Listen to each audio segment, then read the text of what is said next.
बोल दे।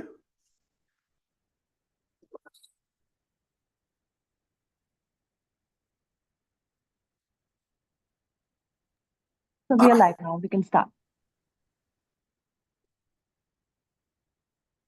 बोल दिया। हेलो बच्चों, am I audible and visible to all of you? Am I audible and visible to all of you? Veer, are you there?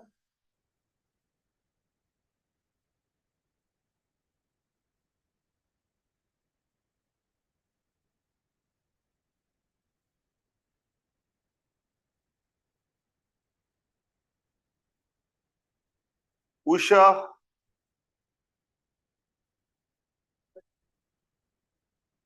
Yes, first pass. Yeah, yeah. You all are there. So अभी हम फिर से वापस आ गए हैं आपसे बात करने के लिए. And you know that Sai Math Connect is all about making you कि आपको पढ़ाई की तरफ बढ़ाने की कोशिश करें और हम आप में पढ़ने की ज़ील और लर्नेबिलिटी डेवलप करें. We keep on taking different topics. We keep on talking about different aspects of science and math. Sometimes we talk about biology, chemistry, physics, and maths. So the reason behind that कि you have to have an interest in this. आप थोड़ा सा interest पैदा करें, आप थोड़ी पढ़ाई करें, थोड़ा समझें, इसके बारे में बात करें. तो आज हम इस साई मैथ पे कनेक्ट के इस सेशन में हम बायोलॉजी पे बात करने वाले हैं. And not only biology, we want to tell you that without mathematics you can never be a good doctor. आप एक अच्छा डॉक्टर नहीं बन सकते अगर आप मैथमेटिक्स की चीजों की आपको जानकारी नहीं है.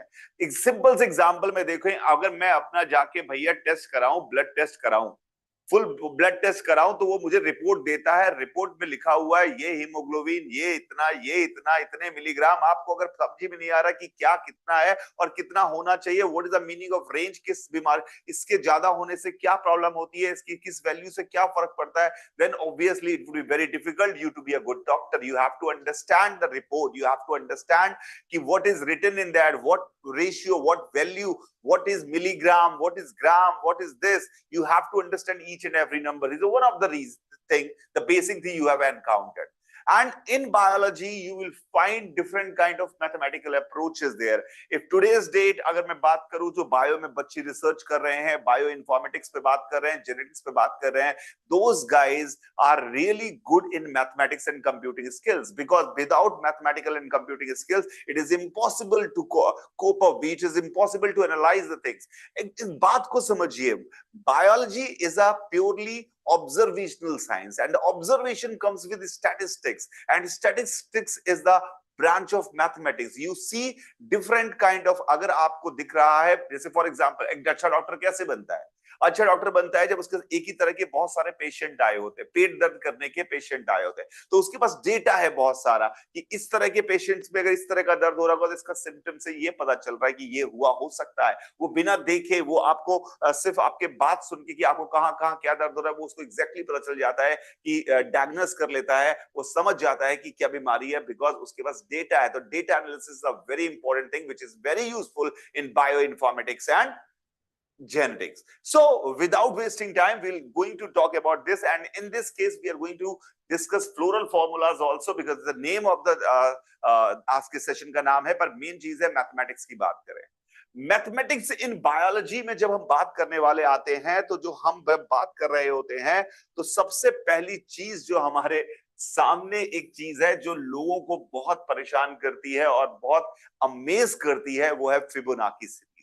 फिबोनाची सीरीज क्या है? फिबोनाची सीरीज भी बोल देते हैं इसको. फिबोनाची सीरीज क्या है? लियोनार्डो फिबोनाची ने ये सीरीज दी थी. और हम, अगर आप यहाँ पर इंडियन स्क्रिप्चर्स की बात करें, इंडियन स्क्रिप्चर्स की बात करें, यानी हमारे जो संस्कृत में लिखे हुए स्क्रिप्ट्स हैं, उसमें भी फिबोनाची सीरीज का जिक्र बार बार मिलता है.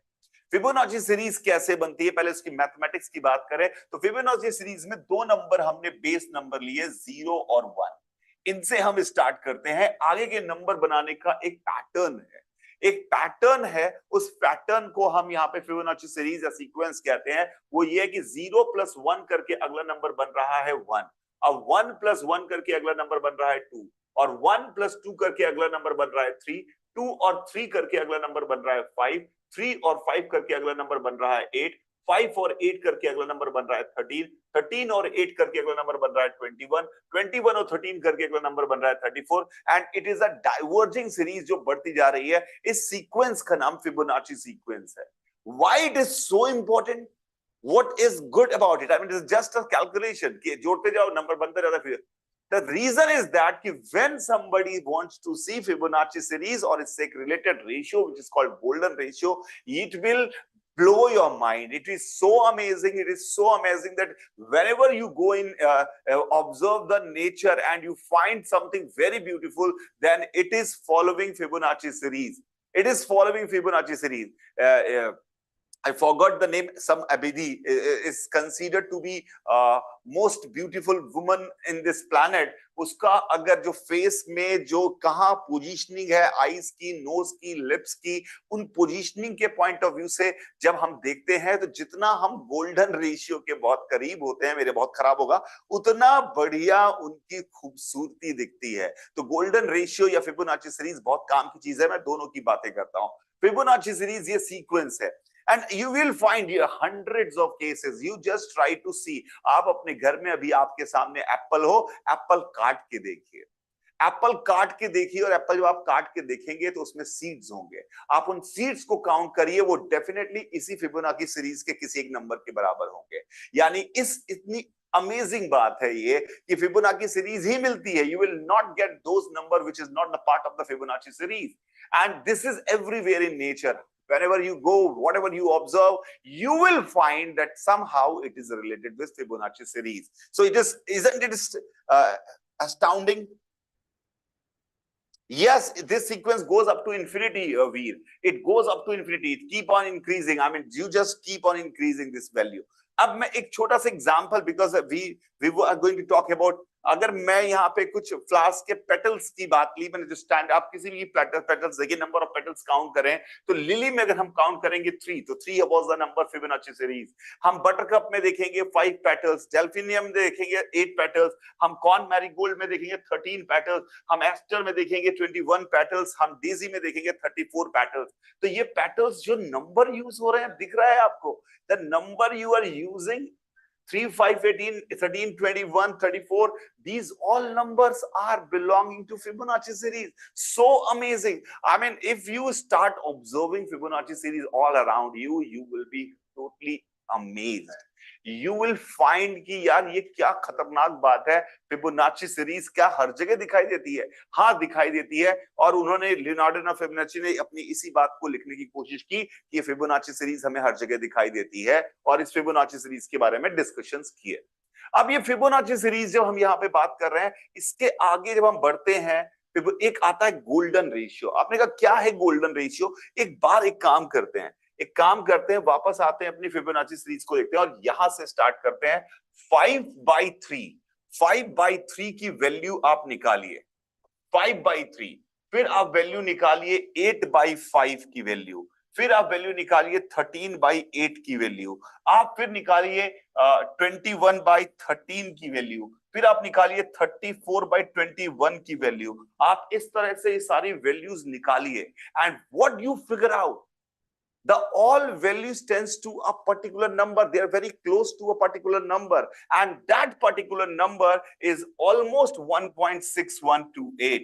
ये जो हमारे पास जो नंबर आ रहा है, this number 1.6 कह लेंगे तो भी चलेगा, approximately 1.6 याद रखिए। तो approximately जो 1.6 नंबर है वो हमारा कहलाता है golden ratio. This is called golden ratio. And if you see this golden ratio, you will be amazed. Everywhere this golden ratio is there. अगर मैं एक रेक्टेंगल, एक गोल्डन रेशियो का एक डायग्राम बनाते हैं, एक डायग्राम बनाने की कोशिश करते हैं गोल्डन रेशियो का। इस गोल्डन रेशियो का, जैसे मैंने फॉर एग्जांपल अगर देखें तो पहला 1 था, फिर 1 था, तो उसके बाद 2 था, तो यानी ये 1 1 2 ये हमारे पास आ गया। 1 1 2 हमारे पास, ये हमारे पास आ गया 1 1 2। अब ये 1 1 2 था, तो यहाँ पे 2 और 1 ये 3 हो गया। अगला नंबर का स्क्वायर ये बना दिया, ये हमारे पास 3 का हो गया। अब ये 2 का, ये 3 का, तो ये हमने यहाँ पर 5 का स्क्वायर बना दिया। ये 5 और 3, अगला नंबर 8 है, तो ये हमने 8 का स्क्वायर बना दिया। ये हमने 8 का स्क्वायर बना दिया। ये 8 है, ये 5 है, ये 5 है, ये 13 है, हमने यहाँ पर अब एक 13 का स्क्वायर बना दिया। अगर आप इसको देखेंगे तो ये जो गोल्ड, ये जो बढ़ रहा है हमारे पास, ये जो 1 1 2 3 5 और करके बढ़ रहा है, इसका जो शेप आने वाला है, ये जो स्पाइरल शेप आता है, ये स्पाइरल शेप आपको हर जगह नेचर में दिखाई देगा। This golden ratio is always there, this Fibonacci series is already always everywhere it is there. If you talk about your Milky Way galaxy, you will find the Fibonacci series and this spiral growing. If you see the embryo, you will see that its shape is like this spiral ratio, spiral के shape में ही आ रहा है। अगर आप यहाँ पर किसी flower में सीड्स जो हैं उनका स्ट्रक्चर देखेंगे तो वो भी स्पाइरल के फॉर्म में आ रहा है। आप पेटल्स का स्ट्रक्चर देखेंगे वो भी इसी स्पाइरल के फॉर्म में आ रहा है। तो ये स्पाइरल हमें हर जगह दिखाई देता है। तो that's why this golden ratio and this magical number is present everywhere in the universe where it is life को beautiful बनाया इस नंबर है। That's why it is sometimes it is called God's ratio, क्योंकि golden ratio ऐसा ratio है जो God ने सोचा है कि भैया ऐसा ही बनाऊंगा मैं हर चीज, और जितनी चीजें गोल्डन रेशियो करीब होती हैं उतना बढ़िया इसके बारे में हम बात कर सकते हैं। अब इस गोल्डन रेशियो की जो मैंने आपको एग्जांपल दिया, this is the showcase. If you see ये 1 1 2 करके जो मैंने यहाँ बनाया है 3 5 8 13, इसमें जो स्ट्रक्चर बन रहे हैं, जो स्पाइरल्स बनते हैं इसमें सनफ्लावर में, तो वो बिल्कुल वैसे ही हो रहे हैं जैसे कि हमारा स्पाइरल बन रहा था गोल्डन रेशियो की मदद से। So it isn't it interesting Veer, ये कितनी बढ़िया बात है कि हर जगह हमें ऐसा ही दिखाई दे रहा है। यस, वीर ने बोला कि पाइन कोन में भी ऐसा ही हम ऑब्जर्व करते हैं। बिल्कुल सही कहा।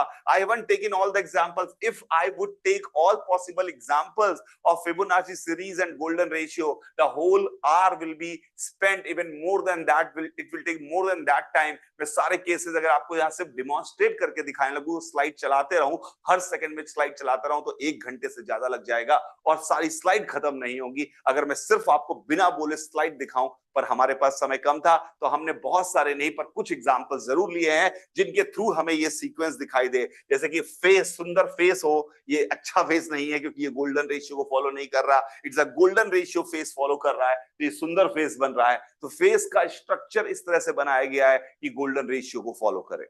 तो Fibonacci series and golden ratio is so amazing that you will find it everywhere. And this is very interesting. If I make my hand like this and if I make this number, इस length को मैं 1 मानूं, इस length को मैं 1 मान रहा हूं, तो यहां से यहां तक की जो लेंथ है वो 1.618 के अप्रोक्सीमेट आती है। तो this is also again the golden ratio. तो गोल्डन रेशियो इतना चमकदार चीज है। And even in this case also, अगर मैं सर से बेली तक की हाइट को 1 मानूं तो बेली से फुट तक की हाइट 1.6 आती है। अगर मैं यहां पर हाथ करूं और मैं यहां से लेकर यहां तक, इस जो स्मॉलेस्ट फिंगर है इसको 1 मानूं, तो यहां से यहां तक की जो हाइट रेशियो आएगी वो 1.6 आती है। Everywhere you will find this golden ratio, everywhere you will find this golden ratio. आप यहां पर गोल्डन रेशियो को देख सकते हैं। Even if you see from the foot to knee is 1, then knee to your waist तक 1.6 आएगा। The same thing is happening, same thing is repeating everywhere. So somehow we find, I don't know the reason behind that, it's an intuitive thing, but we find that this golden ratio is everywhere. Perhaps this is the key of understanding the universe. यही सारे ज्ञान का स्रोत कहीं यहाँ ना हो तो गोल्डन रेशियो इतनी चमकदार चीज है हमारे पास, इतनी चमकदार चीज है। Aruna and Hayati, are you the same girl?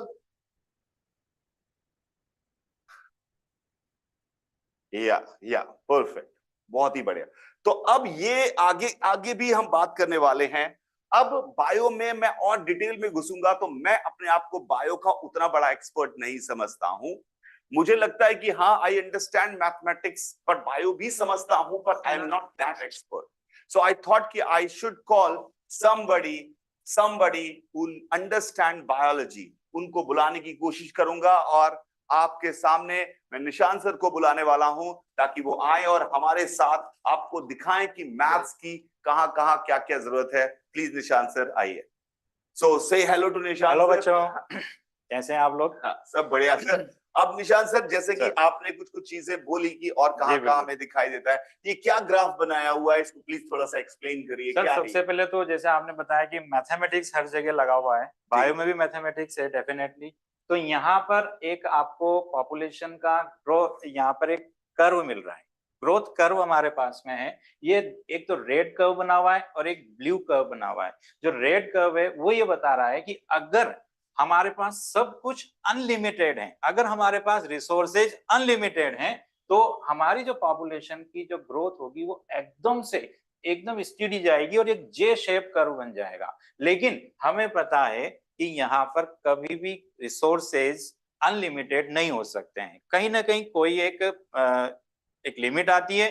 वहां हमारे पास, जैसे यहाँ हमने के से इसको डिनोट किया हुआ है, के इज कैरिंग कैपेसिटी, यानी किसी भी इकोसिस्टम की किसी भी जगह की कैरिंग कैपेसिटी होगी और उस कैरिंग कैपेसिटी के अकॉर्डिंग ही हमारे पास में ग्रोथ होगी। तो आप यहाँ देख रहे हैं कि स्टार्टिंग जब भी किसी की होती है तो सबसे पहले वो स्लोली वर्क करता है, लेकिन धीरे धीरे उसके अंदर एक एक्सपोनेंशियल फेज आती है, एक्सेलरेशन होता है। फिर उसके बाद जो वो कैरिंग कैपेसिटी तक पहुंच जाती है तो उसके बाद फिर वो उससे आगे नहीं जा सकती, फिर वो स्टीडी चलती है। बहुत तो बढ़िया। यहाँ पर भी मैथमेटिक्स लगा हुआ है। मैथमेटिक्स। अब एक बात समझिए, क्या है ये कर्व? इसको जैसे मैं समझ पा रहा हूं, इस कर्व को अगर हम देखें सर, मुझे ये लगा जहां पर कि अगर हमें कहा जाए कि भैया, ह्यूमंस को कहा जाए, फॉर एग्जांपल हमें कहा जाए कि चिंता मत करो, you will, your son, your daughter, whenever he or she will take birth, he or she will get immense luxury, उसको सब कुछ मिलने वाला है, उसको सब कुछ मिलने वाला है। तो क्या होगा? उसको अगर सब कुछ मिलने वाला है तो हम जितने लोग हैं उतने, जितने ज्यादा लोग होंगे उतने ज्यादा बच्चे,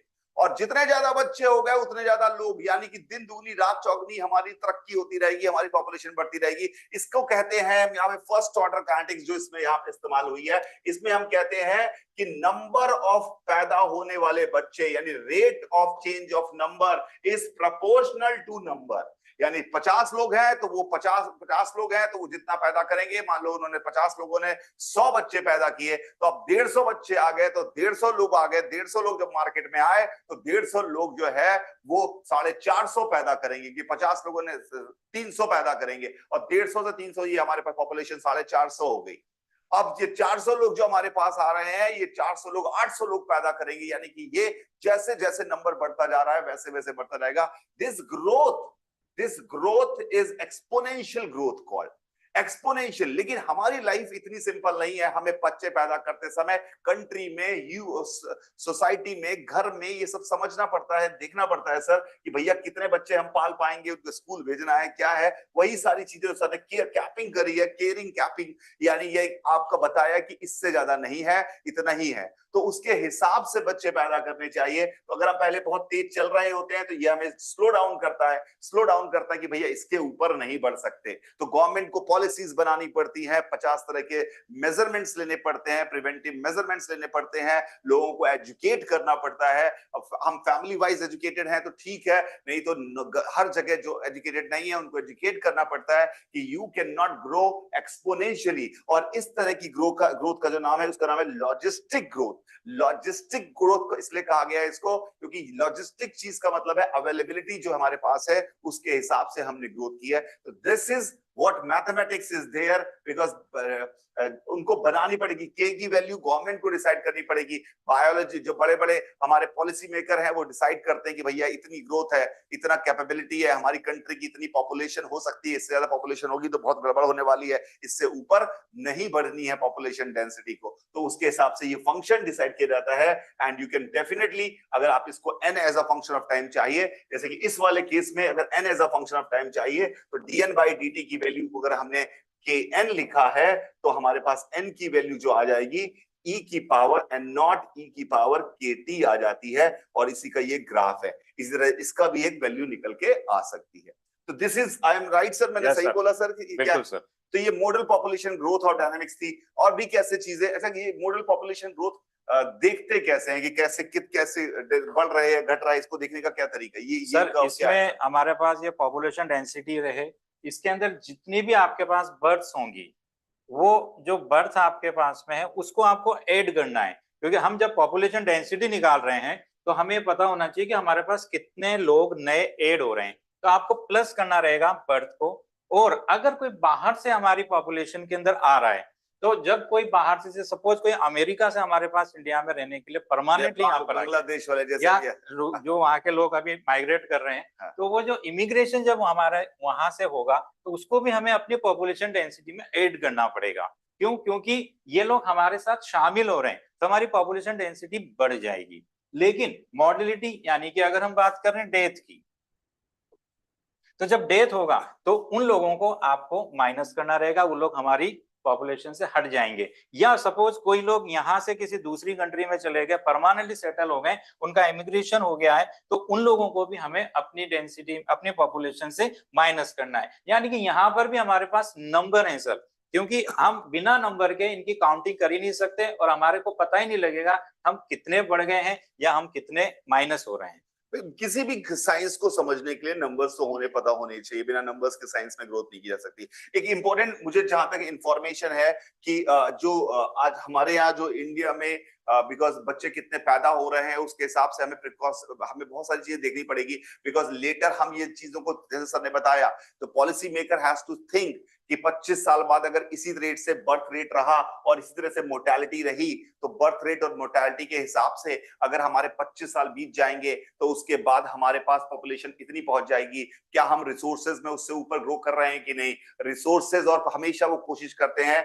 कि रिसोर्सेज का जो कर्व खींचा जाए, रिसोर्सेज का टाइम के साथ पॉपुलेशन का कर्व उससे नीचे ही रहे कि रिसोर्सेज बढ़ रहे हैं हमारे पास, एम्प्लॉयमेंट है, फूड है, सर्विसेज है, ये सब बढ़ रही हैं, तो उसके साथ साथ हमारे पास हमारा जो पॉपुलेशन है वो बढ़ रही है, उसको किस तरह से बढ़ना चाहिए। एक दुखद बात है, पहले तो बहुत ज्यादा दुखद थी, अब तो थोड़ी ठीक है। आज की डेट में हमारी हेल्थ सिस्टम इतना बढ़िया हो गया है कि पैदा होने वाले बच्चों में अभी 70 आउट ऑफ 1000 का डेथ रेट है, मतलब जो न्यू बॉर्न डेथ हो जाती है वो 70 है। पर एक जमाने में बहुत पहले जब लोगों को ना पॉपुलेशन और ना ये लॉजिस्टिक कर्व्स का आइडिया था, ना उनके दिमाग में ये समझ थी कि पॉपुलेशन बढ़ने से उनका क्या नुकसान होगा, as a country, as a family क्या नुकसान है क्या नहीं, उस समय हमारी ये रेट जो थी वो कहीं ज्यादा थी। बहुत ज्यादा बच्चे बर्थ लेते समय डेथ होती थी, बहुत सारे, और हम उतने हेल्थ सिस्टम भी हमारा उतना बढ़िया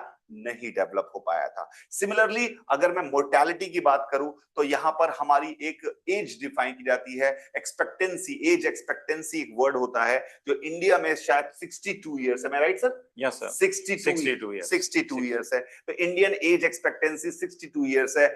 हम कोशिश करते हैं, because as the science evolving, biology is evolving, और हम देखते हैं कि what are the reasons of death, and statistically हम उन्हें मॉनिटर करते हैं कि ये चीजें इस तरीके से खराब हो रही हैं। अगर उनको सही दिशा में दिखाया जाए, सही दिशा में क्योर किया जाए, प्रिकॉस्ट मेजरमेंट लिए जाए, सही तरीके से खान पान किया जाए, तो वी ऑलवेज ट्राई की मोर्टेलिटी का जो ये एक्सपेक्टेंसी रेट है उसमें हम कहीं पीछे हैं तो थोड़ा सा हमारा इसका लेवल थोड़ा सा ऊपर उठ जाए, इसकी हम कोशिश करते रहते हैं। तो मैथ्स इज ऑलवेज देयर, तो मैथ्स हर जगह है। आगे बढ़ते हैं सर, आगे मुझे समझाइए क्या क्या कहानी है, क्या है सर? सर जैसे अभी हमने पॉपुलेशन की बात की, अब हम इंडिविजुअल के ऊपर आते हैं कि एक पर्टिकुलर पर्सन की, जैसे आपने बताया था ब्लड टेस्ट वाली, अगर हम बात करें कि ब्लड टेस्ट कराने जाएंगे तो एक पर्टिकुलर पैरामीटर्स हमारे को लिख के देंगे कि आपका हीमोग्लोबिन कितना होना चाहिए, ये 12 to 16 एक आपकी रेंज बताई जाती है। तो अगर हम 12 के नीचे जा रहे हैं तो हम एनीमिक हैं, यानी कि हमारे अंदर आयरन डेफिशिएंसी चल रही है।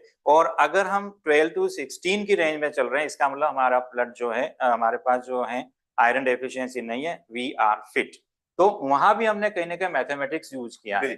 इसी तरीके से हमारा जो आरबीसी काउंट है वो भी हमें बता रहा है कि अगर आपके पास 55 मिलियंस के आसपास आरबीसी हैं तो आप नॉर्मल हैं, अगर कम ज्यादा हो रहे हैं तो दिक्कत हो जाएगी। व्हाइट ब्लड कॉर्पसल्स डब्ल्यूबीसी जो है वो आपके 6000 to 8000 ही बहुत हैं, तो वो आपके लिए एज ए इम्यूनिटी के लिए आपको यूज करना है। तो वो सब हमारे को नंबर पता होने चाहिए कि हमारे पास आरबीसी कितना है, डब्ल्यूबीसी कितना है। अभी डेंगू का एक बहुत बड़ा पूरे ऑल ओवर इंडिया चल रहा है इफेक्ट, तो उसमें आपने सुना होगा प्लेटलेट काउंट्स कम हो गई, तो वहां भी हम काउंट कर रहे हैं, हम मैथमेटिक्स वहां भी लगा रहे हैं। हमारे पास प्लेटलेट्स जो है 1.5 लाख के आसपास अप्रोक्स रहती हैं। अब जैसे जैसे अगर ये प्लेटलेट्स डाउन होने लगती हैं, से 80,000, 60,000, 50,000, तो वो एक खतरे की घंटी हमारे लिए बज जाती है। क्योंकि प्लेटलेट्स का मेन काम क्या है सर? ब्लीडिंग को रोकता है वो। अच्छा। वो आपका जो कहीं पर अगर जैसे आपके चोट लगा है तो क्लोटिंग करने के काम आएगा। अगर प्लेटलेट्स ही कम हो जाएंगे तो इंटरनल ब्लीडिंग स्टार्ट हो जाती है। अच्छा, तो उसकी वजह से आपके इंटरनल ऑर्गन्स में ऑटोमेटिकली ब्लीडिंग स्टार्ट हो जाएगी। तो वो प्लेटलेट्स को आपको मेंटेन करना बहुत जरूरी है। 1.5 लाख के आसपास उसकी रेंज रखनी ही है। जैसे जैसे डाउन होगा वैसे वैसे प्रॉब्लम। डेंगू से कम, डेंगू जो है कम कर डेंगू देता है। में वो क्या होगा, वायरस है वो डेंगू वायरस, तो ठीक। वो प्लेटलेट्स को ही डैमेज करता है सीधा। अच्छा, वो प्लेटलेट्स को ही जी, डैमेज करता है बिल्कुल डेंगू। प्लेटलेट्स को डैमेज करेगा वो। अच्छा, कई बार सर जब हम लोग बच्चों हम लोग ये नापते हैं चीजें, हम कहते हैं कि ब्लड प्रेशर जो बोला जाता है उसमें हम बोल तो देते हैं कि सुना होता है हमने कि 80 से 120 है, राइट सर? Yes sir. 80 से 120 होना चाहिए। 80 से 120 है क्या सर? सर इसमें जो 120 है ये हमारा सिस्टोलिक ब्लड प्रेशर है। हमारे पास दो तरीके का ब्लड प्रेशर होगा, एक सिस्टोलिक ब्लड प्रेशर जो 120 mm ऑफ Hg। यहाँ पर सर हम ये जो यूनिट लेते हैं ये मरकरी की फॉर्म में लेते हैं, क्योंकि आपको पता है मरकरी यूनिवर्सल है तो वो सब जगह पर यूज आएगा। तो हमारे पास ये जो 120 हमने बोला है 120 मिलीमीटर ऑफ मरकरी, यानी कि अगर आपने स्पिग्मोमेनोमीटर जो यहाँ पर वो लगाकर हम इंस्ट्रूमेंट में देखते हैं तो वो जब प्रेशर डालते हैं तो वो मरकरी ऊपर चढ़ रहा है। तो कितना ऊपर चढ़ रहा है? 120 मिलीमीटर ऑफ मरकरी वो ऊपर जा रहा है। ये आपका नॉर्मल सिस्टोलिक। अब सिस्टोलिक का मतलब होता है कि आपका हार्ट एक बार कॉन्ट्रेक्शन करेगा, एक बार रिलैक्स करेगा। तो जब वो कॉन्ट्रेक्शन करेगा तो डेफिनेटली प्रेशर ज्यादा दे रहा है। तो कितना प्रेशर दे रहा है? तो वो 120 मिलीमीटर ऑफ मरकरी का प्रेशर देता है, that is called systolic blood pressure. और जब वो रिलैक्स करता है तो उस टाइम जो हमारा प्रेशर होता है वो 80 मिलीमीटर ऑफ मरकरी। यानी ये हर समय हमारा ब्लड प्रेशर 80 से 120 जाता रहता है। मतलब 120/80 हम इसको नॉर्मल कंडीशन में बोलते हैं। लेकिन अगर हम बार बार मेजर करते हैं और ये अपर जो आपका सिस्टोलिक ब्लड प्रेशर है ये 140 mm ऑफ मरकरी या उससे हाई हो जाता है तो ये हाइपरटेंशन यानी कि हाई ब्लड प्रेशर की प्रॉब्लम आ जाती है। अगर किसी पर्सन को बार बार मेजर कर रहे हैं, 2-3 बार हमने मेजर किया और हर बार उसका 140 या उससे ज्यादा 150, 160, 180 कुछ भी अगर आ रहा है, डेफिनेटली उस पर्सन को हाई ब्लड प्रेशर यानी कि हाइपरटेंशन की प्रॉब्लम होगी, यानी कि उसका जो हार्ट है वो बहुत ज्यादा प्रेशर के साथ में ब्लड फ्लो कर रहा है। तो वो फिर हार्ट को डैमेज करेगा, वो हमारी किडनी डैमेज करेगा, आईज को प्रॉब्लम करेगा। इवन वो अगर बहुत ज्यादा हुआ तो जो हमारी ब्लड कैपिलरीज है ब्रेन की वो भी उसको बस्ट कर सकता है, जिसकी वजह से ब्रेन हेमरेज जैसी प्रॉब्लम हो सकती है। तो यहाँ भी नंबर हमारे को बहुत इंपॉर्टेंट सर। जैसे मान लीजिए किसी का प्रेशर 110 और 120 आ गया, what does it mean sir? इसका क्या मतलब? इसका ये मतलब हुआ कि उसका जो सिस्टोलिक प्रेशर है वो 120 है, लेकिन उसका जो डायस्टोलिक प्रेशर है ये 110 है। ये बहुत खतरनाक है, क्योंकि 80 से हम ये मान सकते हैं कि 90 तक आप इसको कंसिडर कर सकते हैं, लेकिन जैसे ही 90 से अप जा रहा है इसका मतलब बहुत सीवियर कंडीशन में वो उसको कुछ भी प्रॉब्लम आ सकती है, उसको स्ट्रोक हो सकता है, उसको कोई सी प्रॉब्लम एकदम आ सकती है। तो ये जो आपका डायस्टोलिक ब्लड प्रेशर है ये 80 से 90 से ऊपर होते ये ज्यादा खतरनाक है, क्योंकि यहाँ आप सोच रहे हैं कि 120 मेरा अपर तो नॉर्मल है, यानी कि मेरा सिस्टोलिक तो नॉर्मल है, तो मुझे क्या प्रॉब्लम है? लेकिन नहीं, यहाँ पर ये ज्यादा डैमेजिंग है, क्योंकि ये आपका डायस्टोलिक फैलने के टाइम पे अगर आपका इतना प्रेशर लग रहा है तो डेफिनेटली वो कहीं ना कहीं आपकी किडनी, आपके ब्रेन कहीं ना कहीं वो बस्ट कर देगा, उसको प्रेशर इतना बढ़ा देगा कि अंदर जो आपका सर्कुलेटरी सिस्टम है वो गड़बड़ करने लग जाए। तो ये आपने देखा ना कि इन नंबर्स को देख के, जस्ट अ नंबर देख के डॉक्टर इमीडिएटली बता देता है कि यार तू कैसे बीमार है, क्या हो रहा है, क्या समस्या। जैसे सर ने भी हमें समझाया कि हार्ट जब वो प्रेस करता है और हाई प्रेशर लगाता है तो 120 तक जाता है, जो रिलीज करता है लो प्रेशर होता है तो वो 80 जाना चाहिए। अगर वो 110 हो गया तो क्या है? और सर ने अभी यहाँ पे बोला mercury of mm of Hg में मेजर किया जाता है। आपको ये पता होगा कि प्रेशर जो मेजर किए जाते हैं वो mm ऑफ Hg में यानी मरकरी में मेजर किए जाते हैं। जैसे कि अगर हम बात करें तो हमारा जो एटमॉस्फेरिक प्रेशर है, वो हमारा एटमॉस्फेरिक हवा का जो प्रेशर है वो 760 mm ऑफ Hg के बराबर होता है। 760 mm ऑफ Hg के बराबर होता है। तो एटमॉस्फेरिक प्रेशर जो है वो हमारा जो ब्लड प्रेशर है उससे काफी ज्यादा होता है, एकदम बराबर नहीं होता। तो कई बार ऐसा कंफ्यूज होता है ब्लड प्रेशर बराबर हो गए, बराबर नहीं होते हैं। There is a huge difference. ये इस तरह से हमने बात की। और इसीलिए सर मैं एक और बताना चाहूंगा, जो एस्ट्रोनॉट हैं उनको वो स्पेस सूट जो है वो स्पेशल बनाना पड़ेगा, क्योंकि अभी तो हमारे पास में जब ऊपर से 760 का लग रहा है तब हम 120 उसको कंपनसेट करने के लिए दे रहे हैं। लेकिन जैसे हम यूनिवर्स में पहुंचे तो वहां तो एकदम वैक्यूम है। तो ये जो हमारा 120/80 का यही इतना ज्यादा हो जाएगा कि सारी पूरी फाड़ के स्किन ब्लड मतलब पूरा बाहर निकाल। इसीलिए अगर आप देखें ना, जो लोग पहाड़ों पर जाते हैं, जो लोग पहाड़ों पर जाते हैं, उनके ब्लीडिंग सबसे पहले कान के पास स्टार्ट होती है, क्योंकि कान के पास की स्किन जो है वो सबसे कमजोर है, पतली है, तो वहां पर उनकी ब्लीडिंग स्टार्ट होने लग जाती है। दिस इज सिंबल कि अब अंदर का प्रेशर बहुत ज्यादा है, बाहर का प्रेशर कम है। हमारा शरीर, हमारा स्ट्रक्चर, हमारी स्किन ऐसे बनाई गई है कि इस जो अभी जो जो नॉर्मल कंडीशंस में है उसके लिए बनाई गई है। लेकिन अगर हम जैसे ही किसी अजीब कंडीशंस में पहुंचते हैं तो वहां हम देखते हैं कि ऐसा संभव नहीं हो पा रहा है, और हमारे ब्लड फिंगर से जो पतली स्किन होती है वहां से ब्लड निकलना स्टार्ट हो जाता है। रेस्पिरेशन में भी सर हम इस्तेमाल। अच्छा, एक और बात सर, मैं कभी भी सुनता हूँ कि जैसे कि लोग कहते हैं डायबिटीज जिसको होता है वो कहते हैं 300 हो गया, 500, क्या है 300 500 क्या सर? है? ये भी क्या है, शुगर लेवल है सर। अच्छा, क्योंकि हमारी बॉडी में क्या है कि हम नाप कर तो शुगर लेंगे नहीं। हाँ। कहीं पर हमें किसी पार्टी में गए, कुछ अच्छा सा स्वीट मिल गया, हमने 2 ज्यादा एक्स्ट्रा भी ले लिया। तो अब बॉडी को क्या करना है, बॉडी को रेगुलेट करना है, क्योंकि वो जो भी हम जितना भी लेंगे, मेजर नहीं कर रहे हैं हम, जो भी लेंगे इंटेस्टाइन में जाएगा, इंटेस्टाइन उसको एब्जॉर्ब करेगा, एब्जॉर्ब करके हम पहले उसको भेजेंगे लीवर के पास, ताकि उसमें से जो एक्सेस अमाउंट है हमारे पास, जो भी एक्स्ट्रा शुगर है, वो हम उस एक्स्ट्रा शुगर को निकाल के और उसको हम ग्लाइकोजन में कन्वर्ट कर देते हैं। अच्छा, तो वो जब ग्लाइकोजन में कन्वर्ट हो जाती है तो ब्लड में शुगर का लेवल मेंटेन रहता है। और ये काम करता है सर हमारे पास एक जो पैनक्रियाज है, पैनक्रियाज के पास एक आइलेट्स ऑफ लैंगरहैंस हैं, वो उसकी जो बीटा सेल्स हैं वो इंसुलिन हार्मोन निकालती हैं सर। अच्छा, तो वो इंसुलिन हार्मोन क्या करेगा, वो जब ग्लूकोज को वो ग्लाइकोजन में कन्वर्ट करेगा। ये काम इंसुलिन का है? यस सर, ये जो ग्लूकोज को ग्लाइकोजन में करेगा ये इंसुलिन करेगा जी। और इंसुलिन जो है वो बीटा सेल्स से रिलीज होगा। ठीक। तो जब तक हमारे पास में जो इंसुलिन है वो प्रॉपर निकल रहा है तो वो ग्लूकोज को ग्लाइकोजन में कन्वर्ट करता रहेगा। और ये जो ग्लाइकोजन है हमारा स्टोर्ड फूड होता है।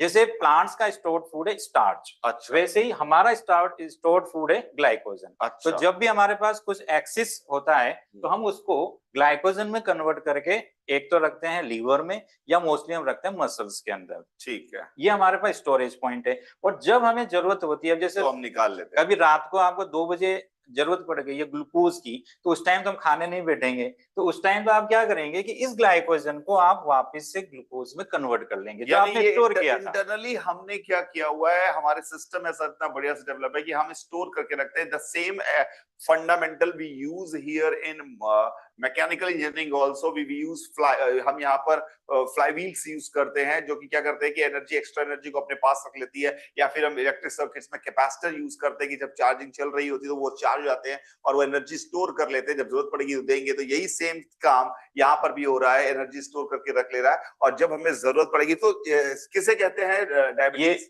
तो अभी क्या है कि ग्लाइकोजन को वापस से ग्लूकोज में कन्वर्ट करते हैं, वो मैं आपको हार्मोन बताता हूँ, ग्लूकागोन। ग्लूकागोन, ठीक है। तो वो ग्लूकागोन क्या करेगा, आपको जरूरत के हिसाब से इसको कन्वर्ट करेगा। अब अगर हमारी बॉडी के अंदर इंसुलिन का सीक्रेशन कम हो जाए या इंसुलिन सीक्रेशन रुक जाए तो ये जो एक्सेस ग्लूकोज है ये ग्लाइकोजन में कन्वर्ट नहीं हो पाएगी और ये बॉडी में ही, और फिर ये आपके ब्लड में घूमना शुरू कर देगी और उसी को हम बोलेंगे कि आपको डायबिटीज हो गया। अच्छा, उसी का कितना अमाउंट है, यही शायद हम 300 400 500 पढ़ते ये जो ग्लूकोज का लेवल है, ये ग्लूकोज लेवल जैसे जैसे हाई होगा वैसे वैसे हमारे को लगेगा कि इतनी ग्लूकोज हमारे पास में एक्सेस चल रही है। ओके, तो ये ग्लूकोज का लेवल जो है यही हम डायबिटीज में बोलते हैं। डायबिटीज में तो ये कई बार मैं सुनता हूँ कि लो शुगर ज्यादा खतरनाक हो जाता है, ऐसा होता है तो क्या? उस टाइम पे ये होगा सर, क्योंकि हमारे बॉडी सेल्स को, हमारे ब्रेन को कंटिन्यूअस एनर्जी की जरूरत पड़ती है। लो शुगर कैसे हो जाती है जब इंसुलिन बन ही नहीं रहा तो ग्लूकोज बढ़ी रहेगी? हो सकता है कि उस टाइम पर आपका इंसुलिन ज्यादा एक्ट करने लग जाए। अच्छा, कभी कभी जैसे ये तो हाइपो सीक्रेशन है, यानी कि less secretion of insulin. Hyper secretion अगर हो गया है तो फिर क्या होगा कि वो जितनी भी आपके बॉडी के अंदर एक्सेस ग्लूकोज चल रही है उसको लेकर ग्लाइकोजन में कन्वर्ट कर देगा। अच्छा, तो आपकी बॉडी को जितनी नॉर्मल रिक्वायरमेंट है वो भी नहीं मिलेगी। अच्छा, तभी जिसका लो ब्लड शुगर होता है उसको तुरंत चक्कर आने लग जाएंगे, उसको आपको तुरंत ग्लूकोज देना पड़ेगा बिकॉज यू डोंट हैव उतनी एनर्जी, आप ग्लूकोज से ही एनर्जी मिलनी है। और इसी तरीके से जिनको डायबिटिक है, जो लोग डायबिटिक पेशेंट है उनको अगर इंसुलिन लग रहा है तो उनको वो लोग, आपने देखो कई लोग शक्कर साथ में रखते हैं, क्योंकि अच्छा। उनको ऐसा लगता है कि अगर एकदम से ये लेवल डाउन होने लगेगा हाँ, तो थोड़ी सी शक्कर खाकर वो मेंटेन कर लें, क्योंकि मेंटेन अगर लेवल बहुत ज्यादा डाउन कर देगा बहुत ही तो बढ़िया, फिर उसकी वजह से आपको फिर से वही शॉक की प्रॉब्लम हो सकती है, बहुत सारी प्रॉब्लम्स हो सकती हैं। बहुत तो बढ़िया। ये तो सर ये अपनी ग्लूकोज वाली बात हुई। हाँ। एक ऐसी मैं आपको रेस्पिरेशन में बताना चाह रहा हूँ हाँ, बताइए कि सर। हमारे पास जो हम लोग जो इन एंड आउट कर रहे हैं, इनहेल और एक्सेल कर रहे हैं, सर हम केवल 500 ml ले रहे हैं, अच्छा, ओनली 500 ml हम लोग रेस्पिरेशन में, एक पर इनहेलेशन और एक्सहेलेशन हम लोग 500 ml ही एयर इनटेक या बाहर निकालते हैं। और आपकी कैपेसिटी, मतलब अगर मैं आपको बोलूं कि सर आप अभी सांस लीजिए, एक नॉर्मल सांस लीजिए, आपने जो नॉर्मल सांस लिया है इसका मतलब आपने 500 ml ही इनटेक किया है, ठीक है। लेकिन क्या आप इसके बाद और ले सकते हैं? आप ट्राई कीजिए, क्या आप और ले सकते हैं सांस? हाँ, ले सकते हैं। बिल्कुल आप और ले सकते हैं। हाँ। तो वो जो आप ले सकते हैं, क्या आप जानते हैं वो 3 लीटर्स 3000 ml आप एक्सिस में 500 के अलावा आप अगर फोर्सफुली लेते हैं, फोर्सफुली इंस्पिरेशन करते हैं, ऐसे करके जब आप इंस्पिरेशन करेंगे तो आप 3000 ml और ले सकते हैं। जबकि नॉर्मली हमारा जो चल रहा है काम, हम 500 ml पर ही चलाते रहते हैं, हमारी पूरी जिंदगी हम ये करते रहते हैं 500 ml पे। जबकि हमारे पास में अगर हम चाहें तो 500 के प्लस 3000 ml और ले सकते हैं। लेकिन जो एथलीट्स होते होंगे उनको थोड़ा ज्यादा अमाउंट ले लेते होंगे शायद। नहीं, वो आपको फोर्सफुली ही लेना है। अच्छा। नॉर्मली तो आप 500 नॉर्मली ml 500 500 ही बहुत ही लेंगे। बढ़िया। यानी यहाँ पे फिर से आपके पास में एक, मतलब कह सकते हैं कि हम जब बोलते हैं ना डीप ब्रीथ, डीप ब्रीथ, तो डीप ब्रीथ वाला कॉन्सेप्ट यही है सर कि उस टाइम आपको एक्सेस ऑक्सीजन मिल जाएगा। यस। तो एक्सेस ऑक्सीजन मिलते ही आपकी जो है वो ब्लड सप्लाई अच्छी हो जाएगी, ऑक्सीजन लेवल बढ़ेगा, आपका कंसंट्रेशन बढ़ जाएगा। और ना एक बच्ची वो नेटेलिटी का मतलब समझना नहीं पा रही थी। नेटेलिटी का क्या नेटेलिटी का मतलब बर्थ रेट सर। अच्छा। बर्थ रेट का मतलब कि कितने, किसी भी पॉपुलेशन में कितने बच्चे पर ईयर बच्चे पैदा हो रहे हैं, उसी को हम नेटेलिटी बोलते हैं। Birth rate, mortality, death rate है। Okay okay. और ये क्या बनाया है सर मेंडल्स? सर ये मेंडल्स लॉ है। 10th क्लास से, मतलब 8th क्लास से इवन ये लोग बच्चे पढ़ना शुरू कर देते हैं। यहाँ भी जो आपने मैथमेटिक्स वाली बात कही, यहाँ पर पूरी मैथमेटिक्स है। और सबसे इंटरेस्टिंग बात ये कि सर मेंडल ने 1865 में ये सारा कॉन्सेप्ट बता दिया था, लेकिन उनको किसी ने पूछा तक नहीं। अच्छा, मैंने भी अपने इसमें तो हिंदी मीडियम का था, मैंने पढ़ा था आनुवांशिकता का सिद्धांत। मेंडल उसके जनक माने जाते हैं। वो मटर के ऊपर उन्होंने एक्सपेरिमेंट किए थे जी। और 1865 में उन्होंने ये सारे सिद्धांत उन्होंने पब्लिश करा दिए थे। हाँ। उनकी डेथ हो गई 1885 में। अच्छा। किसी ने पूछा तक नहीं उनको। अच्छा। 1900 के अंदर 3 अलग अलग साइंटिस्ट, 3 अलग अलग अपने अपने इंडिविजुअली काम कर रहे थे। ह्यूगो डिब्रिस थे, कार्ल कोरेंस थे, एरिक वन शेनवाक थे। उन तीनों ने अपनी इंडिपेंडेंट रिसर्च जब की तो उनको भी सेम वही रिजल्ट्स मिले जो मेंडल 1865 में निकाल चुके थे। हाँ। तब जाकर हमने इनको थोड़ा सा पूछा और तब हमने इनको फादर ऑफ जेनेटिक्स बोला। हाँ। तो वहां पे प्रॉब्लम क्या आई, क्योंकि हम ये मानते हैं कि बायोलॉजी मींस बायोलॉजी, इसमें आप मैथमेटिक्स नहीं लगा सकते हैं। जबकि मेंडल फर्स्ट साइंटिस्ट थे जिन्होंने सबसे पहले इसके साथ स्टैटिस्टिक्स को ऐड किया। बहुत बढ़िया। और उसी स्टैटिस्टिकल जो रेशो थे, उस रेशो से उन्होंने ये सारी जेनेटिक्स समझाने की कोशिश की। लेकिन क्योंकि उस टाइम पे साइंटिस्ट, बायोलॉजी मतलब बायोलॉजी, मैथ्स मतलब मैथ्स, आप मैथ्स को बायोलॉजी में नहीं लगा सकते। इस वजह से उन लोगों ने इसको बिल्कुल भाव नहीं दिया और ये बेचारे गुमनामी में ही इनकी डेथ हो गई। इनको नहीं पता फादर ऑफ जेनेटिक्स। ये तो जब समटाइम्स बेटा ऐसा होता है कि आप एक अच्छा काम कर रहे होते हैं और आपका अच्छा काम जब आप कर रहे होते हैं तो हो सकता है कि कोई इतना तवज्जो ना दे। हो सकता है कि अभी हम वीडियो हम लोग कम लोग यहाँ देख रहे हैं, पर बाद में पता चले कि इस वीडियो को ही देख के लोगों को समझ में आएगी क्या हो रहा है। तो वी कीप ऑन ट्राइंग। हमें भी पता नहीं कि शायद मेंटल की तरह हम भी कुछ बढ़िया ही करने की कोशिश कर रहे हैं। तो this is the whole idea. Sir ने जो बताया ऐसा होता है। There is nothing to worry about the results. You just have to do work. आपको ईमानदारी से अपना काम करना चाहिए। The same thing happens in your पढ़ाई. If you're doing honest work, if you're doing a perfect work, people are going to recognize you either with you or without you. They are going to know your name. आपके रहते हुए या आपके ना रहते हुए, पर आपके अच्छे काम को जरूर जाना जाएगा। तो ठीक है, क्या है ये सर? सर इसमें मैं ये बताना चाह रहा हूँ कि मेंडल ने टॉल प्लांट्स लिए अच्छा और उन टॉल प्लांट्स को उन्होंने डॉर्फ प्लांट्स के साथ में हाइब्रिडाइज अच्छा, बीच में मैं एक बात बताऊं, मेंडल का ये बड़ा एक्सपेरिमेंटल तरीका था, वो उन्होंने इतने सारी चीजें की, उन्होंने हर चीज में क्रॉस करने की कोशिश की, यानी कि कभी किसको इसके साथ, इसको इसके साथ, नए तरह के पौधे, नए तरह की स्पीसीज, नए तरह की चीजों को बनाने की कोशिश की, और वो ये देखना चाहते थे कि क्या क्या इफेक्ट आए, और उन्होंने इतनी रिसर्च की कि उनके पास इतना डेटा हो गया, on the basis of data they come up with some सिद्धांत प्रिंसिपल्स के साथ आए, जिसमें सब वन ऑफ द प्रिंसिपल्स आप जिसकी बात कर रहे हैं, क्या था सर ये? सर इसमें उन्होंने ये देखा कि जब उन्होंने टॉल प्लांट का एक डॉर्फ प्लांट के साथ में क्रॉस कराया तो जो F1 जनरेशन थी वो सारे के सारे जो थे उसमें टॉल प्लांट्स थे। अच्छा F1 जनरेशन पूरी टॉल थी। ओके, तो उन्होंने देखा कि इसका मतलब टॉल जो है वो डॉर्फ के ऊपर डोमिनेंट है, वो अपने आप को शो करने देगा, डॉर्फ को वो शो ही नहीं होने दे रहा था। ठीक है। तो यहाँ उन्होंने कहा चलो ठीक है F1 जनरेशन टॉल आ गई, लेकिन उनके दिमाग में कुछ और आया, उन्होंने इनके बीच में सेल्फिंग करा दी। सेल्फिंग का मतलब है कि उसी जो प्लांट था F1 जनरेशन का जो प्लांट था उसी का सेल्फ, यानी कि जो उनके पास में ये मैं आपको बता रहा हूँ स्टाइल स्टिग्मा ओवरी, और यहाँ पर आपके पास में ये स्टेमन रहेगा, इसके अंदर पॉलन ग्रेन्स हैं, ये एंथर है, तो पॉलन ग्रेन्स उन्होंने लेकर इसी के ऊपर डाले हैं, इसको हमने कहा है सेल्फिंग। तो यहाँ से सेल्फिंग कराया तो जो उनको यहाँ सीड्स मिले, उन सीड्स को जब उन्होंने ग्रो किया तो उनको मिली F2 जनरेशन। इस F2 जनरेशन में उनको ये दिखा कि जो 3:1 आ रहा है, यानी कि उनको 3 प्लांट तो मिल रहे हैं, मतलब 75% जो प्लांट्स थे वो तो थे उनके पास में टॉल, और जो 25% थे वो थे उनके डॉर्फ।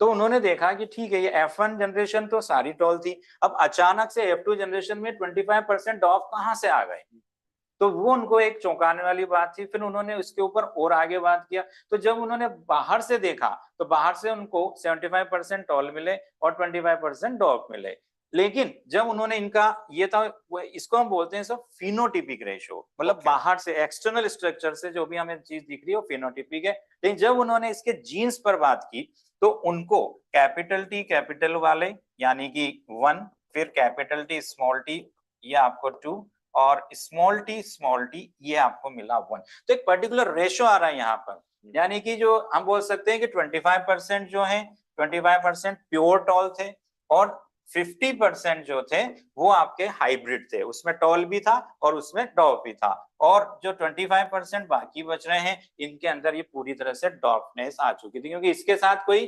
डोमिनेंट कैरेक्टर नहीं था, तो ये अपना कैरेक्टर शो कर रहा था, यानी कि ये डॉर्फ बन रहा था। सर ने क्या बोला, ये बहुत इंपॉर्टेंट बात है कि आपने बाहर से जब उन्हें देखा, मेरी बात समझिएगा, सर ने कहा था टॉल मतलब उसमें 2 जीन्स लिए उन्होंने, टीटी, और डॉर्फ में स्मॉल टीटी 2 जीन्स लिए।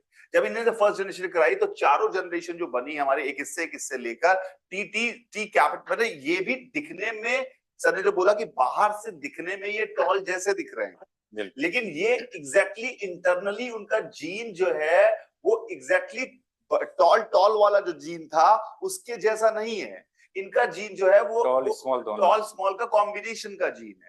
और जब इन टॉल स्मॉल कॉम्बिनेशन में सेल्फिंग कराई गई, मतलब ये इन्होंने जब अपने आगे जनरेशन पैदा की तो उस जनरेशन में एक ऐसा बंदा भी मिला जो अपने दादाजी की जनरेशन का था, बिल्कुल, और एक ऐसा बंदा मिला जो अपनी दादी जी की जनरेशन का था, ठीक है, और 2 बच्चे मिले वो अपने माँ बाप के जनरेशन के थे, वो न्यू, उनके अंदर न्यू कैरेक्टर्स, वो अपने माँ बाप की जनरेशन में थे, और एक दादाजी पे और एक दादी जी पे गया, और बीच वाले जो है और 2 बच्चे जो थे वो माँ बाप की जनरेशन पे गए। तो this is what is happening in this. तो ये उन्होंने ऑब्जर्व किया, and this a very statistical तरीका, ये मैथमेटिकली भी अगर हम देखें तो ये कॉम्बिनेशन से यही 4 कॉम्बिनेशन बनेंगे, और हमें रेशियो भी जब यही मिल रहा था तो हमने कहा यार यहाँ पे प्रोबेबिलिटी परम्यूटेशन कॉम्बिनेशन प्रॉपर तरीके से वर्क कर रहा है।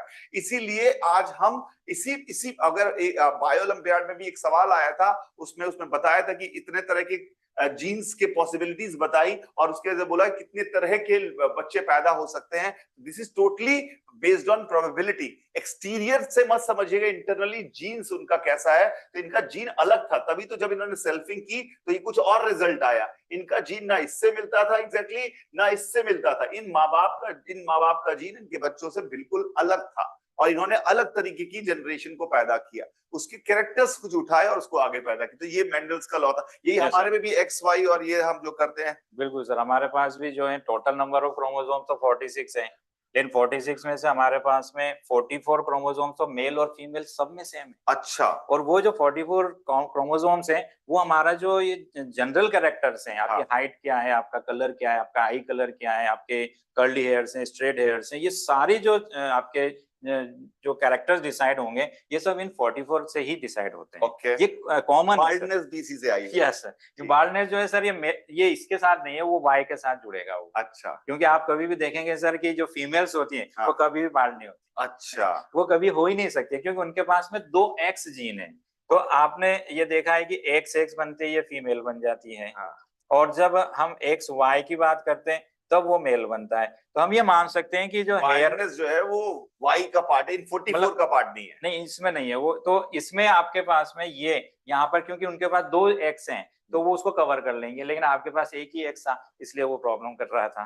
तो यहाँ भी हमारे पास 46, 44 प्लस 2, 44 प्लस 2। और सर इसमें एक बहुत ही मैं आपको एक गजब आप बता देता हूँ कि जैसे अगर 44 प्लस एक्स एक्स वाई हो जाए, सिर्फ एक जीन एक क्रोमोसोम आपका एक्स्ट्रा हो गया है, यानी कि 46 की जगह पर यहाँ 47 हो रहा है। ये आपके लिए बहुत बड़ी गड़बड़ कर देगा। अच्छा, ये ऐसे इसको हम बोलेंगे एक सिंड्रोम, एक क्लाइनफेल्टर सिंड्रोम ये प्रॉब्लम करेगा, जिसमें वो जो होगा तो मेल, लेकिन उसके अंदर वो स्टेराइल होगा, मतलब वो they are not able to reproduce. अच्छा, तो ये यहाँ पर एक बहुत बड़ी प्रॉब्लम शुरू हो सकती है। अगर हम यहाँ पर 44 में भी एक चेंज कर दें, वहां पर अगर सपोज हमारा जो 21st क्रोमोसोम है, अगर वो एक एक्स्ट्रा सिर्फ एक 21st क्रोमोसोम एक्स्ट्रा आ रहा है तो भी 47 होगा।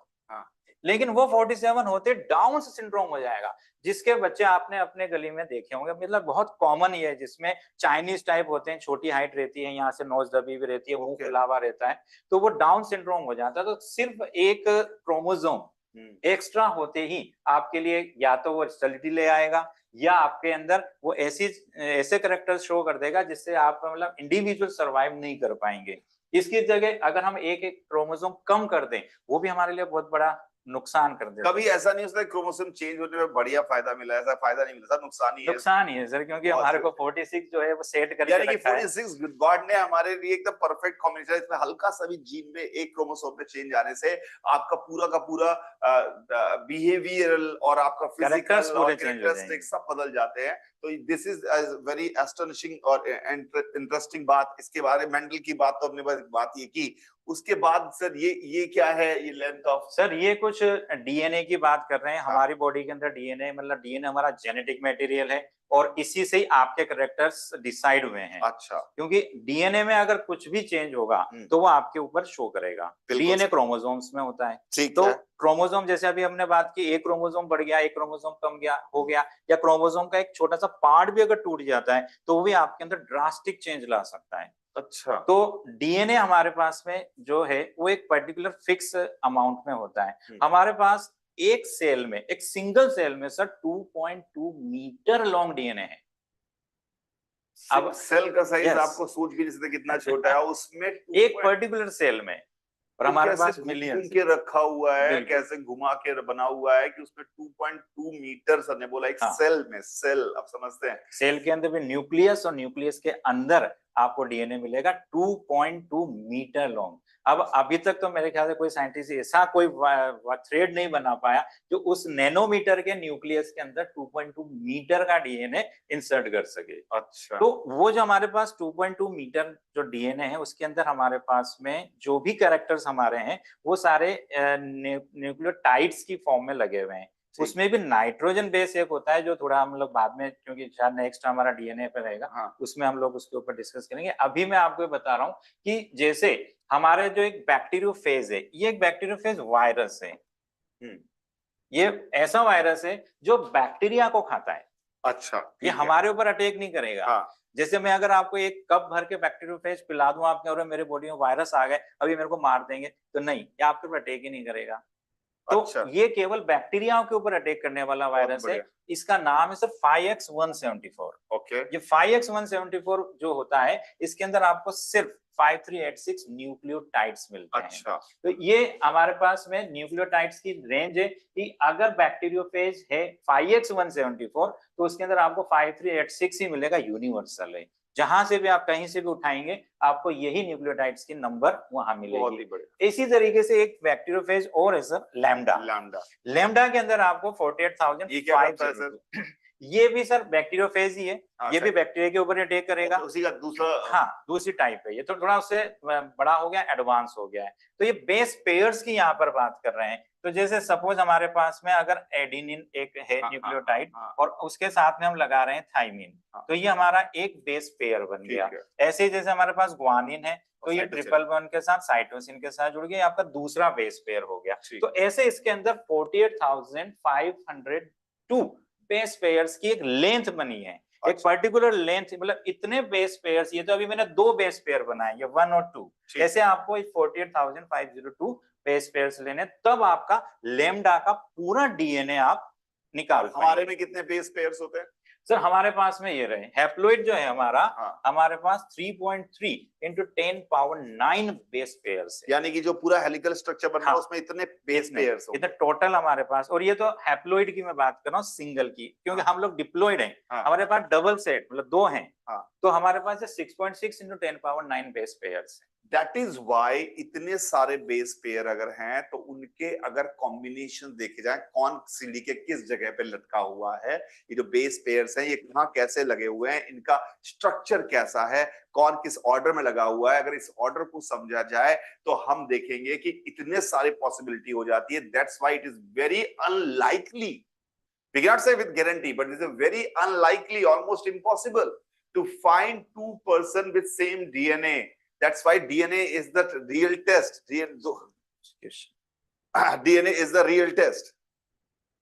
हाँ, तो यहाँ पे सर एक तो ये है, जैसे एक हमारे पास बैक्टीरिया होता है इकोलाई बैक्टीरिया, एशेरिचिया कोलाई, इसके पास एक बच्चा पूछ रहा है और एक बच्ची भी पूछ रही है कि अगर क्रोमोसोम 46 है हमारे पास और उनमें से किसी एक में अगर कोई डिफॉल्ट आ जाए, कुछ प्रॉब्लम आ जाए, तो भी क्या प्रॉब्लम हो जाएगी? बिल्कुल प्रॉब्लम होगा, 100% प्रॉब्लम होगा। अच्छा, हल्का मतलब जैसे मैं आपको एक बताता हूँ कि एक 5th क्रोमोसोम हमारा है, उसमें भी अगर कुछ भी चेंज होगा, एक छोटा सा पीस टूट जाएगा तो हमारे अंदर कुछ चेंज होता है। एक डिजीज होती है, उसमें अगर एक छोटा टुकड़ा चेंज हुआ है तो क्राइडूचेट करके डिजीज है। क्या होता है सर? तो क्राइडूचेट का मतलब उसमें वो बच्चा जो है जब रोएगा, जो छोटा बच्चा रोता है तो ऐसा लगता है बिल्ली का बच्चा रो रहा है। अच्छा, हाँ, तो वो एक पर्टिकुलर डिजीज हो गई, क्राइडूचेट नाम दिया है उसको। उसमें ऐसा लगेगा जैसे आपको कहीं पास में बिल्ली रो रही है, बिल्ली का बच्चा रो रहा है, लेकिन वो ह्यूमन बच्चा बेबी रो रहा होता है। अच्छा, तो ये क्रोमोसोम की टुकड़ा भी अगर टूट जाता है, चेंज हो जाता है, तो उससे हमारे अंदर ये चेंजेस आ जाते हैं। बहुत ही बढ़िया, बहुत ही बढ़िया। तो ये यहाँ पर भी पूरी मैथ्स हमें दिखाई दे रही है।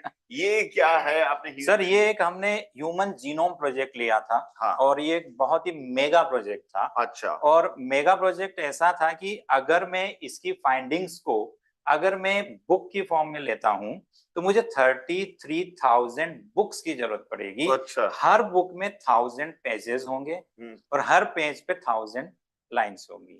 तब जाकर आपके एक सेल के डीएनए का डाटाबेस आप एक जगह पर रख पाएंगे। 33,000 बुक्स में आपको वो डाटा लगेगा। तो हमारे पास इतना, हमारा डीएनए इतना ज्यादा है। अभी अगर हम बात करें, डीएनए की कॉम्प्लेक्सिटी इतनी ज्यादा है कि अगर हम उसके बारे में सारी इंफॉर्मेशन, सारी बातें लिखें, तो सर ने बताया कि आप सोचिए कि भाई साहब एक पूरी लाइब्रेरी जो है ना वो भर जाएगी। बड़ी लाइब्रेरी, आईटी कानपुर और बड़ी जैसी लाइब्रेरी, तो वो पूरी की पूरी लाइब्रेरी पूरी किताबों से ला दी जाए तो पूरी भर जाएगी सिर्फ एक डीएनए के डेटा के बारे में एनालिसिस करने के लिए। अब जैसे हमने जब ये प्रोजेक्ट ह्यूमन जीनोम किया तो उससे हमें कुछ फाइंडिंग्स मिले कि हमारे पास आखिर है कितने। हाँ। तो हमने देखा कि हम लोग जो जीन की बात करते हैं, जो हमारे कैरेक्टर्स डिसाइड करते हैं, हाँ। वो लगभग हमारे पास 3000 बेसेस हैं। अच्छा। अब ये जो है ये पहले, जैसे अभी हमारे पास एक लार्जेस्ट अगर मैं बात करूं तो हमारा लार्जेस्ट जीन है डिस्ट्रोफिन का जीन है। अच्छा। ये डिस्ट्रोफिन का जो जीन है इसके अंदर आपको 2.4 मिलियन बेसेस, अभी हमने बेस पेयर पढ़े थे, तो उसकी जगह 2.4 मिलियन बेसेस से ये एक सिंगल जीन बना है। ओके। फिर इसी तरीके से अगर हम बात करें तो हमारे पास में 30,000 के आसपास जीन्स हैं। ठीक मतलब है। एक एवरेज जीन में 3000 बेसेस हैं और एक आदमी के पास में लगभग 30,000 हमारे पास में जीन्स होते हैं, जो कि 99.9%। अब आप देखिए सर, 99.9% सबके अंदर सेम है, यानी आपका मेरा डीएनए जो है 99.9% सेम है, और उस 0.1% ने आप में और मेरे में इतनी डिफरेंसेस क्रिएट कर दी। बहुत ही बढ़िया बात, देख इंटरेस्टिंग है यार ये तो।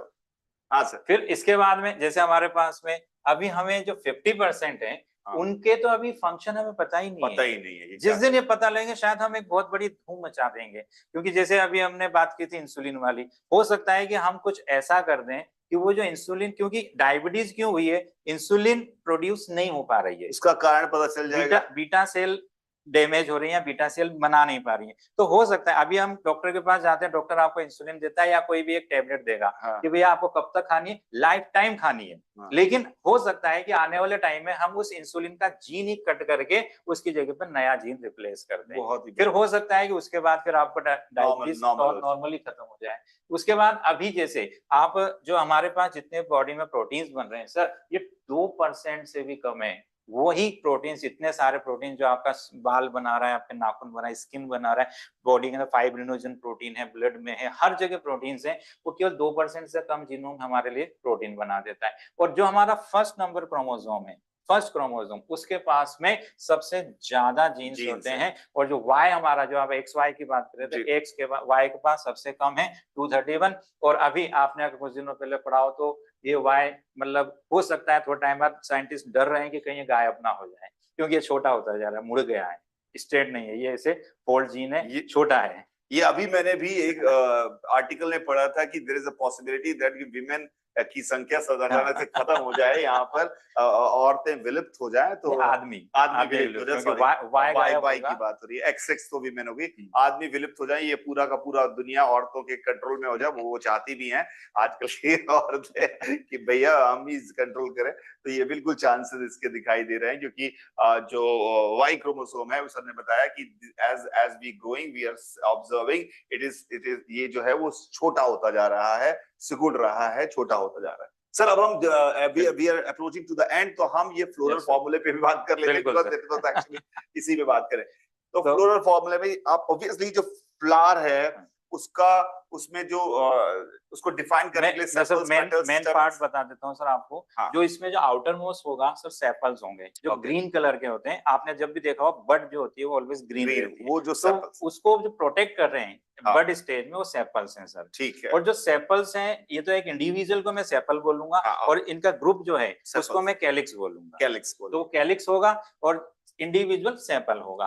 इसके बाद जब आप फ्लावर को देखते हैं तो अंदर से बहुत ही अट्रैक्टिव और बड़ा सा, या फ्रेगनेंस भी होती है, या जो भी मतलब जो भी उसके अंदर चार्मिंग जो अट्रैक्शन है, वो इसके पेटल्स की वजह से है। तो ये जो उसका जो कलरफुल रीजन है वो पेटल है। और पेटल का जो मेन फंक्शन है टू अट्रैक्ट इंसेक्ट्स, ताकि वो पॉलिनेशन के लिए अट्रैक्ट कर सके। फिर उसके बाद जो इसका मेल पार्ट है, ये मेल पार्ट आपका एंथर है। और जो फीमेल पार्ट है, इसके अंदर आपको स्टाइल, मतलब ऊपर ही ऊपर जो यहाँ पर आपको मिलेगा, ये स्टिग्मा है, जहां पर आपके पोलन ग्रेन्स लैंड करेंगे। फिर उसके बाद वो स्टाइल से होते हुए ओवरी में पहुंचेंगे। ओवरी में यहाँ पर आपको मिलता है ओव्यूल, जहां पर होती है फर्टिलाइजेशन प्रोसेस, और फिर वहां से सीड बनता है। सीड से, सीड के आसपास का एरिया फ्लावर बन जाता है, फ्रूट बन जाएगा। तो ओवरी में ओव्यूल से सीड बनेगा और बाकी फ्रूट बनेगा। ठीक है। तो ऑन द बेसिस ऑफ कि how many numbers of sepals, petals, stamens are there, ये फिक्स है सर। ये हर एक प्लांट के, हर एक प्लांट का फिक्स है। मतलब यानी कि आप किसी particular type species of plant में जो नंबर्स हैं सेपल्स के, वो कुछ भी नहीं रैंडम हो सकते। पेटल्स के नंबर वो फिक्स्ड होते हैं, जो मैंने अभी आपको दिखाया भी था गोल्डन रेशियो में, फिबोनाची सीरीज में नंबर ऑफ पेटल्स, जो मैंने आपको समझाने की कोशिश की थी, which is very amazing, golden ratio वाली कहानी जो मैंने आपको सुनाई थी। उसी तरह से सर इन नंबर के बेसिस पे हम इन फ्लोरल्स के फॉर्मूले देखते हैं। तो फॉर्मूले ऑब्वियसली कितने पेटल्स हैं, कितने हैं, ये लिखने होते हैं। और उसको लिखने के लिए ये कई बार फ्लोरल फार्मूला है, फ्लोरल फार्मूला। नंबर्स लिख रहे हैं, ये नीचे तो सर में आ रहा है। कई बार आप x लिख रहे हैं, कई बार 2+2 करके लिख रहे हैं, कई बार आप ब्रैकेट लगा रहे हैं। इनका क्या मतलब है, ये प्लीज एक्सप्लेन करें। सर इसमें जो k है, ये आपके लिए कैलिक्स को डिनोट करेगा, ठीक है, जो sepal, number of sepals sepals हैं। को, हाँ, तो मैं यहाँ पर सर एक ब्रेसिका का एग्जांपल ले रहा हूँ। हाँ। ब्रेसिका में जो कैलिक्स में सेपल्स हैं वो 2+2 मैंने इसलिए लिखे हैं क्योंकि उसमें 2 बाहर हैं और 2 अंदर की तरफ Okay. हैं। तो अगर जैसे मैं उसको बना रहा हूँ, ड्रॉ करता हूँ, तो इस तरीके की उसकी सिचुएशन बनेगी। 2 बाहर 2 अंदर, बाहर, इसलिए इसको, हाँ। और अब जैसे यहाँ पर मैंने 5 क्लियर लिखा है, तो उसमें जो है आपको 1 2 3 4 5 ये पूरे एक साथ है। मिलेंगे। मतलब उनका जो इंटीरियर एक्सटीरियर पोजीशनिंग है, on the basis of positioning we write them in this format. If they are together we will write them as a 5, जैसे सर ने दिखाया। अगर 2 अंदर 2 बाहर है तो उन्होंने 2+2 करके लिखा। और ये 4x क्या है? ये ब्रेसिका की स्पेशलिटी है सर। ये इसको हम पहले क्रूसीफेरी फैमिली बोलते थे। क्रूसीफेरी, क्रूस मतलब क्रॉस कर रहा है। अच्छा। तो इसमें क्या था कि जो इसके अंदर पेटल्स का अरेंजमेंट है सर, वो इस तरीके से रहता है। अच्छा। अब अगर हम इसको ऐसे लाइन खींचते हैं तो एक क्रॉस बन रहा है। अच्छा। तो इसलिए वहां पर 4 के साथ में उन्होंने क्रॉस लगाया था। अच्छा। और अगर हम इंडियन अपने जो माइथोलॉजी के हिसाब से बहुत पुराने लेवल पे, क्योंकि हमारी साइंस बहुत एडवांस रही है, तो अगर आप सर इसको ऐसे कर देते हैं तो ये आपको स्वास्तिक बन रहा है। अरे वाह, अरे वाह। तो इसको उन्होंने स्वास्तिक गणमय कुल भी बोला है। बहुत जो हमारे जो पुराने जो साइंटिस्ट थे, इंडियन साइंटिस्ट, उन्होंने इसको स्वास्तिक गणमय कुल बोला। क्यों? क्योंकि उसमें इसको स्वास्तिक की तरह से एक स्ट्रक्चर बन रहा था।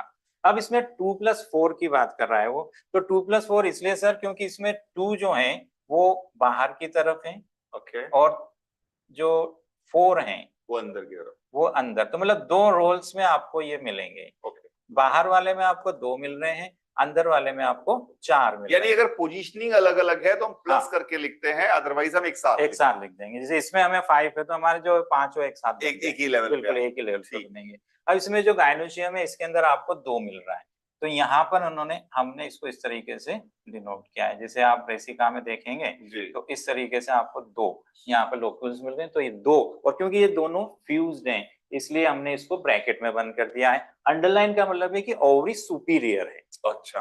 अगर अंडरलाइन है, जैसे 2 के हमने अंडरलाइन किया, मींस ओवरी सुपीरियर हो गई। अगर ऊपर लगा दिया है तो वो बन जाएगी ओवरी इंफीरियर। हाँ, तो मोस्टली जो हमारे पास में जो हैं अभी ज्यादा एग्जांपल्स वो हमारे ओवरी सुपीरियर वाले रहते हैं। तो लाइन नीचे लग जाती है, अदरवाइज हम इसमें लाइन अगर ऐसे लगा रहे हैं तो इसका मतलब इंफीरियर होगी। So this you have to understand this nomenclature and mathematical formula to explain कि what kind of a structure this is, और कितना strong है, यानी ovary superior है या inferior है, आगे ये कितना carry कर सकता है, यानी कि ये next generation कितना develop कर सकता है, इन सारी बातों पे depend करेगा। तो this is how we are almost at the end of this। अब हम आपसे मिलेंगे, आपसे हम मिलने वाले हैं। आपको भी पता है कि अब मैं आखिरी पेज पे आ जाता हूँ। Yes. So अब हम अक्टूबर 16 को आपसे दोबारा मिलेंगे और वहां पर हम फिर से सर के साथ आएंगे जब हम डीएनए और डाइवर्सिटी की बात करेंगे। अभी सर ने कहा था इतना कॉम्प्लेक्स स्ट्रक्चर है, इतने सारे बेस पेयर्स हैं, जैसे एडेनिन थायमिन का डबल बॉन्ड सर ने दिखाया, एडेनिन और थायमिन का, और साइटोसिन और थायमिन मतलब ग्वानिन और साइटोसिन का ट्रिपल बॉन्ड है, और उनके ये पेयर्स हैं। इन पेयर्स का जो लाइन लगा हुआ है, मिलियंस ऑफ पेयर्स का एक डीएनए में लाइन लगा हुआ है, उनके कारण क्या क्या फर्क पड़ता है उसके बारे में बात करेंगे। And we will definitely talk about rotational dynamics, in which I am sufficient, अकेले ही मैं सफिशिएंट रोटेशनल डायनामिक्स के बारे में बहुत अच्छे से बात करने के लिए, तो हम इसके बारे में बात करेंगे। I hope you enjoyed it. Thank you very much. ठीक है सर, ओके बच्चों, बाय रहेगा सभी को। Enjoy life, we find it enjoyable, make it. Bye bye bye bye bye bye bye.